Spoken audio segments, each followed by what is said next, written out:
এই গাছতলাটা আমার। নামটাই খুব সুন্দর, ডুলুম। আর এই দুর্গাপুজো হয় 16 দিন ধরে। এখানে সবার অবাধ প্রবেশ নয়। এবার একটা কাণ্ড ঘটেছে। গুড মর্নিং ফ্রেন্ডস, সবাই ভালো আছো? আমি স্বাগতা, তোমরা দেখছো আমার ইউটিউব চ্যানেল স্বাগতা সাক্ষী মাই প্যাশন। আমি আজ সকাল সকাল আবার তোমাদের সামনে চলে এসেছি একটা নতুন বেড়াবার ব্লগ নিয়ে। ছোট্ট করে একটু লং ড্রাইভে বেরিয়ে পড়েছি। যাওয়ার গন্তব্য শালপিয়ালে জঙ্গলে ঘেরা জঙ্গলমহল ঝাড়গ্রাম। তোমরা আমার সঙ্গে থাকো, কোথায় থাকবো, কি খাওয়া দাওয়া হবে, কি কি দেখবো, সবকিছু জানতে পারবে।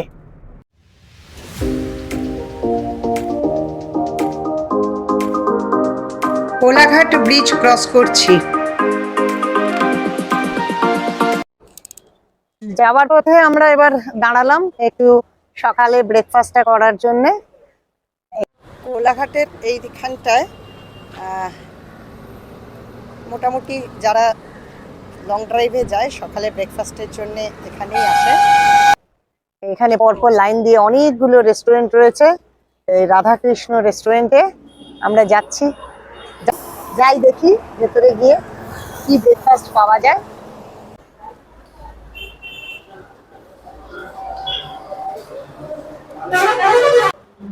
গরম গরম আলু পরোটা আর চানা মশলা। চলার পথের দুপাশের এই দিগন্ত বিস্তৃত সবুজ মাঠ, আহা, চোখ জুড়িয়ে গেল। বৃষ্টির খোঁজে কলকাতা থেকে বেরিয়ে পড়েছি। পথে বৃষ্টিরও দেখা পেয়ে গেলাম।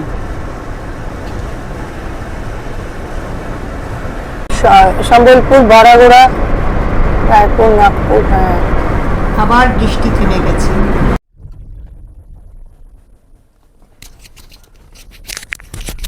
লাল মাটির রাস্তা, চড়াই উতরাই। হাইওয়ে ছেড়ে এবার আমরা মোরামের পথ ধরলাম। এই জায়গাটির নাম মানিকতলা। ট্রেনে করেও ঝাড়গ্রাম আসতে পারেন। হাওড়া থেকে হাওড়া টাটানগর লাইনে যে কোনো ট্রেনে করে এসে ঝাড়গ্রাম স্টেশনে নামতে হবে। এই পৌঁছে গেলাম আমরা আমাদের এখানকার থাকার যে রিসর্ট তার খুব কাছাকাছি চলে এসেছি। দুই পাশে শালবনের জঙ্গল, তার মাঝখান দিয়ে রাস্তা চলেছে, অপূর্ব। এই তো এসে গেলাম, এই এসে গেছি আমাদের সবুজ ঠিকানায়।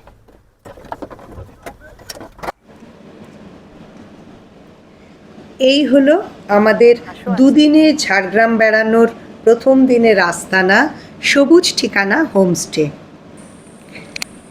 আমরা একটু পরেই ঝাড়গ্রাম জায়গাটি দেখতে বেরোবো, আপনারা আমাদের সঙ্গে থাকুন। এলাম আজকে জুলাই মাসে 24 তারিখ।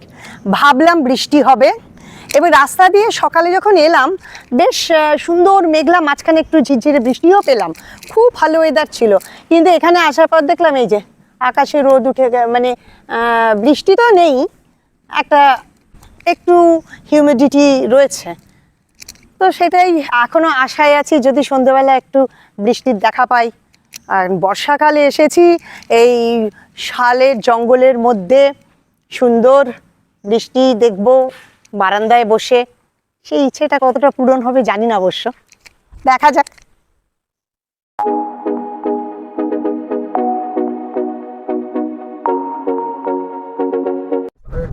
দুপুরে লাঞ্চ করে আমরা এখন বেরিয়ে পড়েছি 3টে নাগাদ।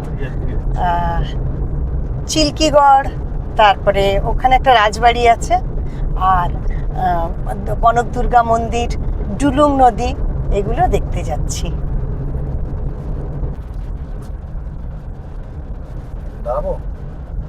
না,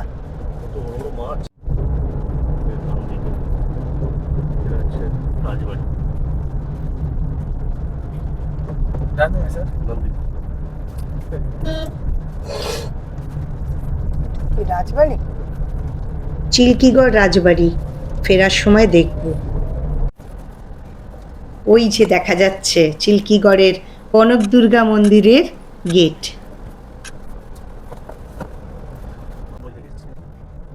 আমরা ভেতরে এলাম। এখানটা হচ্ছে কার পার্কিং। পার্কিংয়ে গাড়ি রাখার পর এইরকম একটা রাস্তা, আলোয়াধারী রাস্তা দিয়ে মন্দিরে যেতে হয়।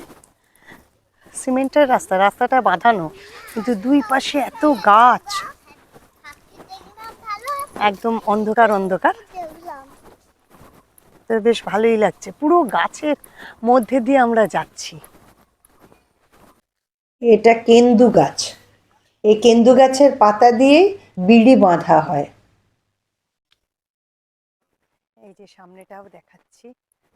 এই গাছগুলো কি জানি না, একদম সমান করে ছেঁটে একদম সুন্দর, যেন রাস্তার দুই পাশে মনে হচ্ছে যেন রেলিং করে দেওয়া হয়েছে, গাছের রেলিং এরকম মনে হচ্ছে। খুব সুন্দর রাস্তা, সে রাস্তা দিয়ে হেঁটে যাচ্ছে, মন্দিরে গিয়ে পৌঁছবো। এই চলে এসছে এখন আমরা ঝাড়গ্রাম চিল্কিগড়ের কনক দুর্গা মন্দিরে। মন্দির তো দুপুরবেলা এখন বন্ধ, কিন্তু মন্দিরের চারদিকটা আপনাদের ঘুরিয়ে একটু দেখাচ্ছি আমি।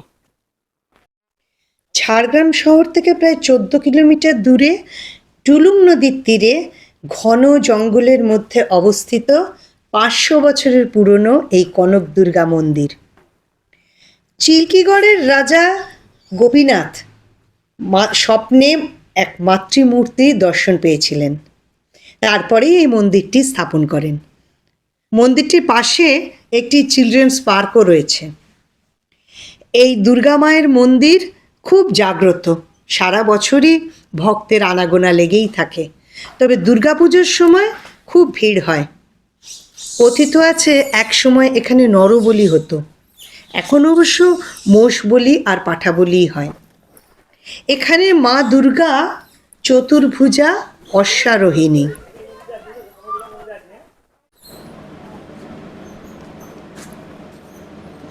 বর্তমানে মন্দিরের ঠিক পাশেই একটি সরকারি অতিথি নিবাস তৈরি হয়েছে। পুরো মন্দির চত্বর জুড়েই এনারা রয়েছেন, কিন্তু কারুকে একটুও ডিস্টার্ব করে না। এবার চললাম ডুলুং নদী দেখতে। টুলুং নদী দেখতে চললাম আমরা। কনক দুর্গা মন্দিরের ওখান থেকে নেমে 1-2 মিনিটের রাস্তা, একটুখানি কয়েকটা সিঁড়ি ধাপ নেমে এলাম, এসে এই ডুলুং নদী। নদীটা ভীষণ, মানে কি বলবো, ক্ষীণ স্রোতা, খরস্রোতা তো একদমই না, একদম পাতলা সরু একটা ছোট্ট নদী বয়ে যাচ্ছে, মাঝে মাঝে সব পাথর রয়েছে। সুবর্ণরেখারই একটা শাখা নদী এই ডুলুং। এইখানটা একটুখানি ওই পাথরের নিচে দিয়ে জলটা বয়ে যাচ্ছে, এই জায়গায় একটু স্রোত আছে, আর কত পাথর পাথর, এই জায়গাটা অনেক পাথর রয়েছে জলের মধ্যে, না হলে খুব শান্ত নদী, শান্ত নদী ডুলুং। এবার একটা কাণ্ড ঘটেছে। চিল্কিগড় রাজবাড়ির সামনে দিয়েই আমরা যাতায়াত করে কনক দুর্গা মন্দির দেখে এলাম। ফেরার সময় রাজবাড়ি দেখার কথা ছিল, কিন্তু কি করে যেন আমরা ওটা মিস করে ফেললাম। এতটা রাস্তা পিছিয়ে এলাম, আবার এই একই রাস্তায় চলছি। যায় যায়, কিছু তো বলছে না, যায় তাহলে আটকাতো।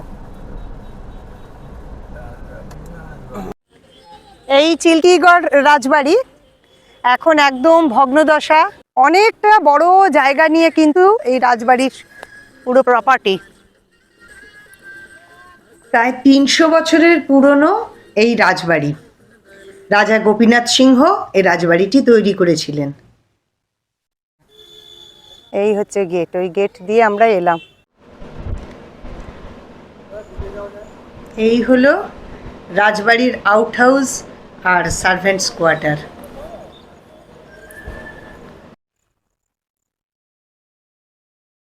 রাজবাড়ি অনেকটাই প্রপার্টি, কিন্তু ভেঙে চুরে কি অবস্থা, রক্ষণাবেক্ষণের অভাব। এই যে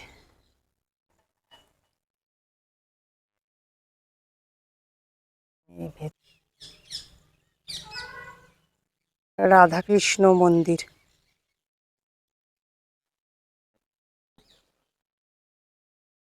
এই মন্দিরে বেশ চকচক হয়েছে, বোধহয় পরবর্তীকালে তৈরি হয়েছে। দেখে আসি।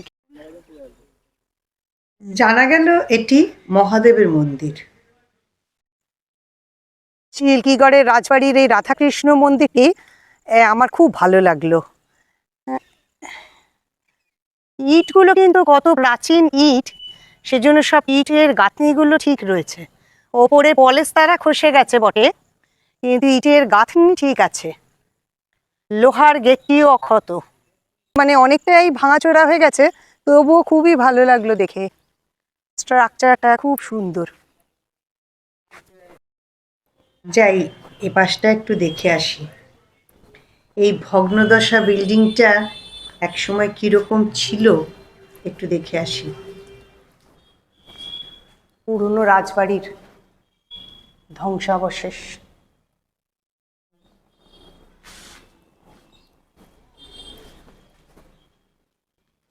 ইস, খুবই খারাপ অবস্থা। প্রচুর ঘর দুপাশে। বাবা, আমার তো যেতে ভেতরে ভয়ই লাগলো। কত ইতিহাসের সাক্ষী এই রাজবাড়ি। ফিরে চললাম আমরা চিল্কিগড় রাজবাড়ি দেখে। এবার আমাদের রিসোর্টের উদ্দেশ্যে আবার রওনা দিচ্ছি। ওয়েদারটা খুব খারাপ, যেরকম কলকাতায় হিউমিডিটি, এখানেও সেই একই হিউমিডিটি। তাই ঘুরে বেরিয়ে ঠিক শান্তি হচ্ছে না, ভীষণ ঘাম হচ্ছে, বাজে ওয়েদার। এইসব জায়গা ঘুরতে এলে শীতকালে আসতে হয়। চিল্কিগড়ের পরে এবারে আমরা চলে এলাম ঝাড়গ্রাম রাজবাড়ি দেখতে।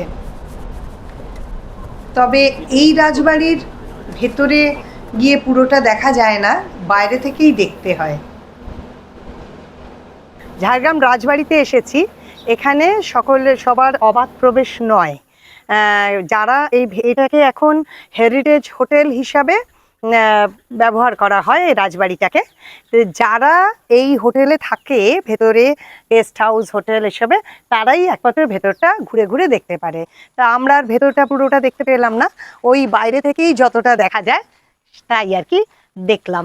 আর সেটাই আমার ক্যামেরার লেন্সের মাধ্যমে আপনাদের দেখালাম।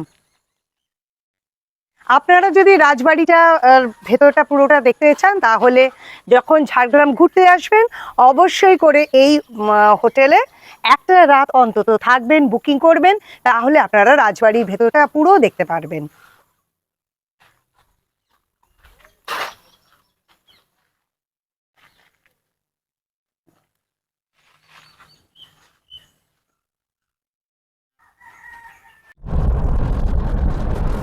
দিনের শেষে ঘরে ফেরার পালা।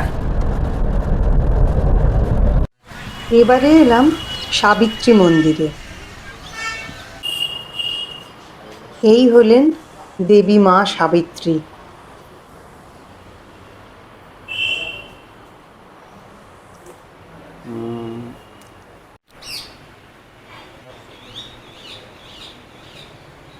মন্দিরটা দেখেই বোঝা যাচ্ছে বেশ পুরনো, কিন্তু খুব সাজানো গোছানো এবং পরিষ্কার পরিচ্ছন্ন। পাথরের মন্দির।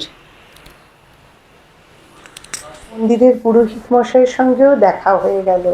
আপনারা শুনে থাকবেন যে পটেশ্বরী ঝাড়গ্রামের যে রাজবাড়ি যে দুর্গা পুজো হয়, হ্যাঁ, ওটা পটেশ্বরী রূপে মায়ের পুজো হয়। এখানে যেহেতু মা অধিষ্ঠান করছেন, তো মায়ের আলাদা করে কোনো প্রতিমা বানানো যায় না।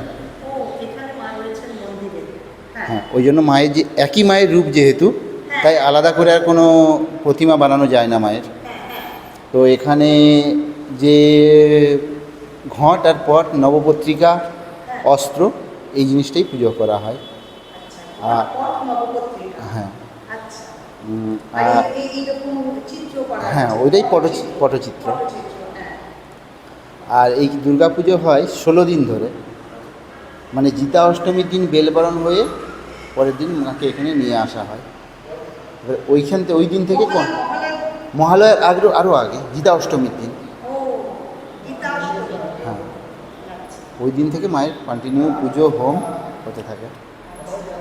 রাজবাড়ির মন্দির এটা? হ্যাঁ, এটা রাজবাড়ি। আচ্ছা, মায়ের মন্দির ওটা পুরনো ওরকম হচ্ছে? এই মন্দির প্রায় 550 বছরের পুরনো। এই মন্দির? হ্যাঁ। ও হ্যাঁ, এটা দেখেই বোঝা যাচ্ছে।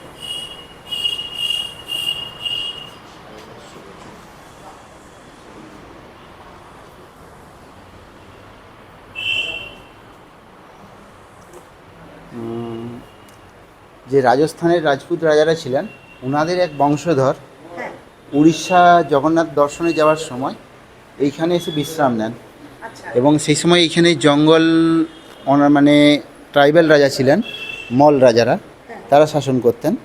তো ওনারা যখন বাইরের থেকে এসছেন, তো মল রাজারা সঙ্গে ওনাদের একটা যুদ্ধ হয়।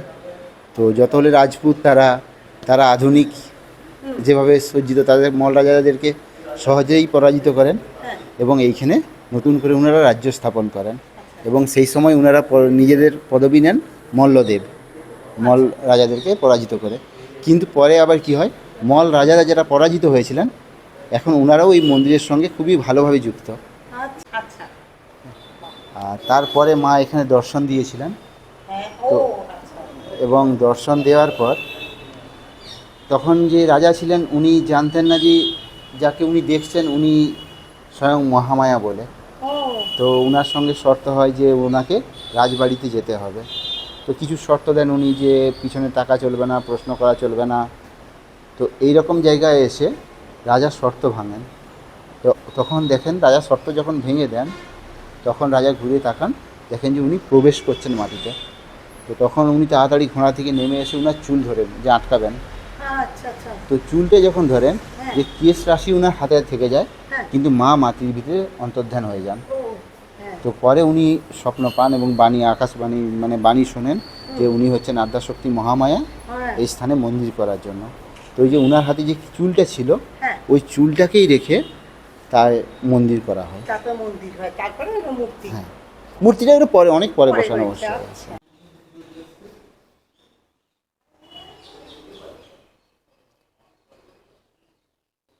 সেই সময় এখানে তো খুব দক্ষ কারিগর ছিলেন না, ছিল না কেউ।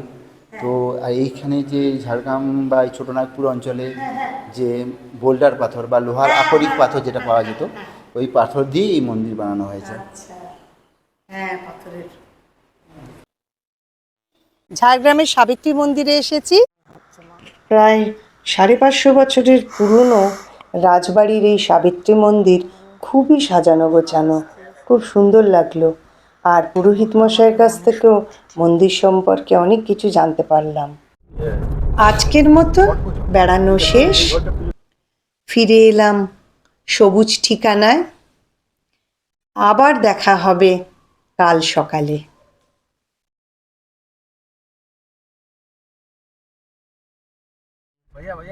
বেড়াবার দ্বিতীয় দিনে সকাল সকাল আবার বেরিয়ে পড়েছি। দেখি আজকে কি দেখা যায়। সামনে ডিয়ার পার্ক। এই যে এটাও একটা ঘোরবার জায়গা। ঝাড়গ্রাম শহরের অন্যতম আকর্ষণ এই জঙ্গলমহল জুওলজিক্যাল পার্ক। আর এখানকার লোকাল কথায়, মানে এখানকার স্থানীয় ভাষায় যেটা বলা হয়, সে হচ্ছে deer park. I love Jhargram.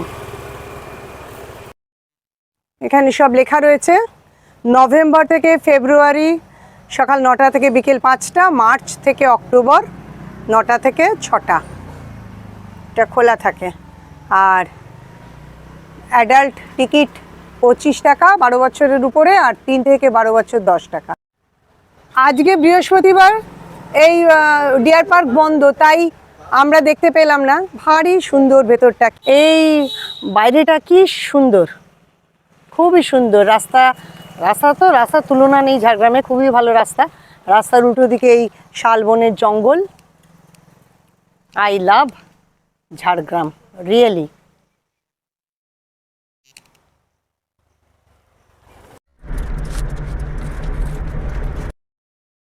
পৌঁছে গেলাম আমাদের ঝাড়গ্রামে থাকার দ্বিতীয় দিনের ঠিকানা গ্রামের বাড়ি রিসর্টে। এখানে আজকের দিনটা আমরা থাকব, মানে আজকের রাতটা। তারপর কালকে এখান থেকে আমরা বেরিয়ে কলকাতার উদ্দেশ্যে রওনা দেব।